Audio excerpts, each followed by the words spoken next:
you're not allowed to go far. My colleague, John, one more question about Bin Laden. And I realize this is a personal fascination for me, and I hope it is for many other people, other than that, because if not, we're boring them. It seems to me that the country underestimated for some period of time, or maybe certain people underestimated for a long time, just how smart this guy is. I think so, and I also think that they didn't quite understand how he operated. I think they thought that he was, running a linear organization where he was the boss and there were a few cells and that was it. I think it took them a long time to realize that he's recruiting on a yearly basis from around the world, people from Italy, from France, from Germany, young men from all over who subscribe to his thinking, who come there and train in his camps for 6 months, learning an intelligence course that includes lessons in surveillance, counter-surveillance, collection of information, hidden photography, scouting locations, and they're taught to divide teams up. You people scout the locations, then you take your materials and charts, you give it to the other people who actually plan the bombing, then there's the bombing team and the bomb technician.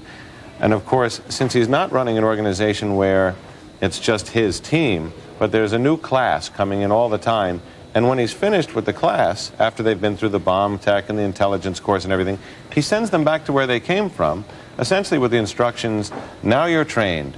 Go dream up an act that you want to carry out, no matter how terrible, and bring it back to us if you need help. And there's one other thing we don't think of very much. There's a laboratory for violence right next door, because in the continuing conflict between India and Pakistan, there is Kashmir.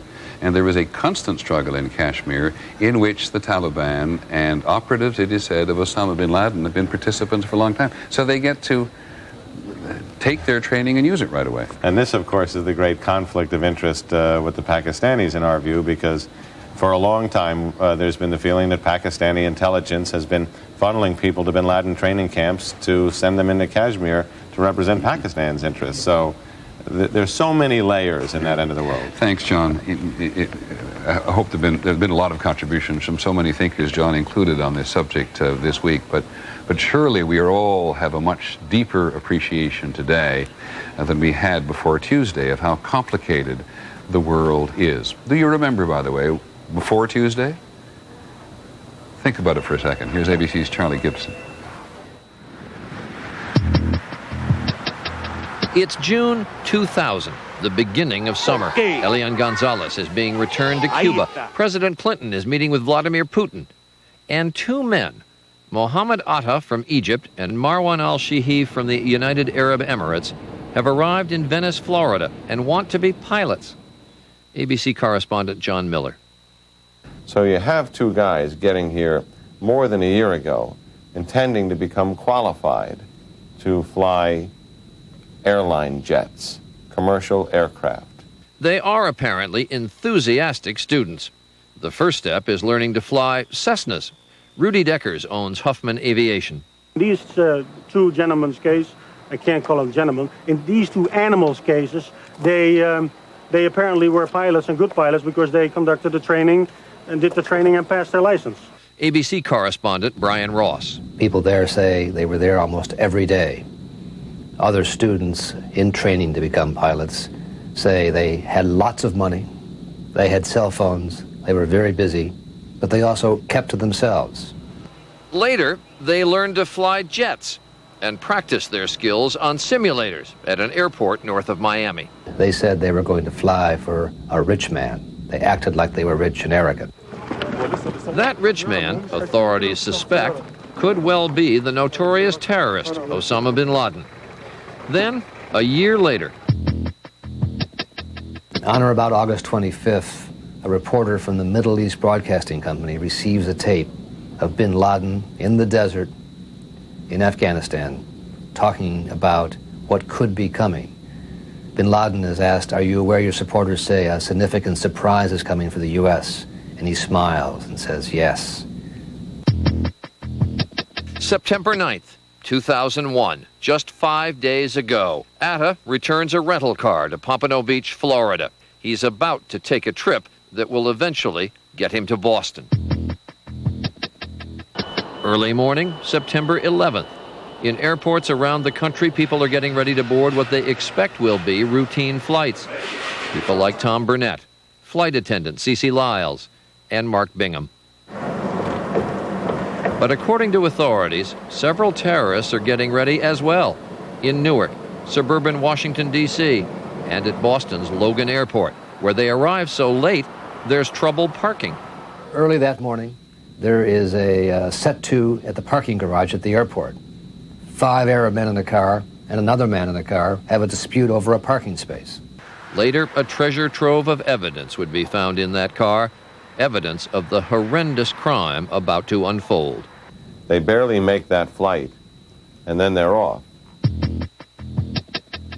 About 7:59 a.m., American Airlines Flight 11 takes off from Boston's Logan International Airport bound for Los Angeles. It's not even half full, 92 people on board. Just 2 minutes later, United Airlines Flight 93 takes off from Newark Airport bound for San Francisco, even emptier, only 45 passengers and crew. About 8:10 a.m., American Flight 77 leaves Dulles heading to L.A., 64 passengers and crew. And finally, at 8:14, United Airlines Flight 175 takes off from Logan, also heading to L.A., with 65 people on board. Within 20 minutes, 4 planes are in the sky, departing from 3 different airports, each with 4 or 5 hijackers on board. ABC News correspondent Lisa Stark. We have no reason to believe that any of the flights were significantly delayed before they began what the passengers thought was going to be a routine cross-country journey. Then, chaos. American Airlines Flight 11 becomes the trip Mohammed Atta had been training to fly for more than a year. It makes an unexpected turn, the transponder disappears. The transponder normally allows controllers to identify the plane. Atta knows enough to turn it off, so it's just a blip on the radar screen. They can track it, and they are tracking it down to Manhattan, but they're not sure. Is the plane in distress? Is it trying to land at Newark? What's going on with this plane? What's going on, according to authorities, is that Atta and his team, armed with knives and box cutters, have taken over the plane. A desperate pilot leaves his radio microphone open. He was trying to let controllers know, to those who might be listening, maybe even other aircraft, that something was going on aboard that airplane. We do not know exactly what was heard, but that pilot was desperately trying to get word out that something was very, very wrong. Within moments, air traffic controllers notice something is very wrong with United Flight 175. Instead of going west to California, it's now taken a U-turn over New Jersey and is heading north toward the World Trade Towers. As this was dawning on the air traffic controllers, it was too late to really do anything about it. They were just starting to realize, oh my goodness, we have a second plane, a second jumbo jet heading for Manhattan. But they don't send out a general alarm. There doesn't seem to be the alarm bells going off, that the traffic controllers are getting on with law enforcement or the military saying, we're getting a squawk from a hijacked plane. So there's a gap there, that has to be looked at. 8:45 a.m., Flight 11 slams into the North Tower of the World Trade Center, hitting it at about the 100th floor of the 110-story building. 9:03 a.m., just 18 minutes later, United Flight 175 crashes into the South Tower at about the 90th floor. ABC News aviation consultant John Nance. For an airplane to impact those buildings the way both of the airplanes did, the 757 Flight 11 and later the 767, means that whoever was at the controls knew an awful lot about what needed to be done and knew how to fly those airplanes. 2 planes have crashed, 2 more still in the air, and then more trouble. Flight 93, the plane that left Newark for San Francisco, tells controllers they want to change their flight plan. All of a sudden, they have another rogue airplane on their hands. All they know is that the pilot or someone in the cockpit is requesting a clearance to Washington, D.C. I'm sure they were fearing the worst. In the passenger cabin, the worst is happening. Hijackers have taken over. 1 passenger is dead. Several others use their cell phones to call home. Mark Bingham, in seat 4D, calls his aunt, Kathy. Mark said, "Hi, Kathy, it's Mark. I just want to tell you that I love you, and I love you all. Just in case I never see you again, I'm on a plane, flight number 93 United, from Newark to San Francisco, and it's being hijacked." Tom Burnett calls his wife Dina 4 times. I told him about the World Trade Center, and he asked me information pertaining to that. Asked if there were commercial airlines, and I said I didn't know. He said, well, they're talking about flying this airplane into the ground, and he hung up.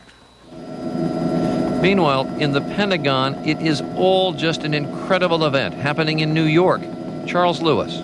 Down in the command center, everybody was pretty much watching the footage from the Twin Towers and what was going on there in New York.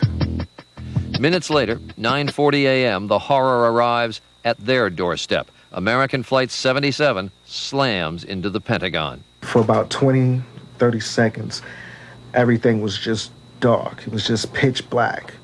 And all you heard was people screaming for help. All you heard was walls falling, just the whole room, everything just coming down on top of us. 3 planes are down. Flight 93 is still flying, an erratic course 80 miles southeast of Pittsburgh. Tom Burnett calls his wife on the cell phone one last time. He told me they were getting ready to do something, and I pleaded with him to please sit down and not draw attention to himself. And he said, no, if they're going to run this into the ground, we're going to have to do something. We're going to do something. And he hung up, and he never called back. At 10 a.m., United Flight 93 crashes in flames in the Pennsylvania woods, killing all 45 passengers and crew on board, but missing what we now know could have been its real target, the White House. There could have been real heroes aboard who wrestled the plane's controls away from the hijackers. Now that the black box recorders have been found at both the Pennsylvania and Pentagon crash sites, maybe there will be answers about just what happened on those planes. Maybe a very long time before the real answers to what happens on those planes. My thanks to Charlie Gibson one more time.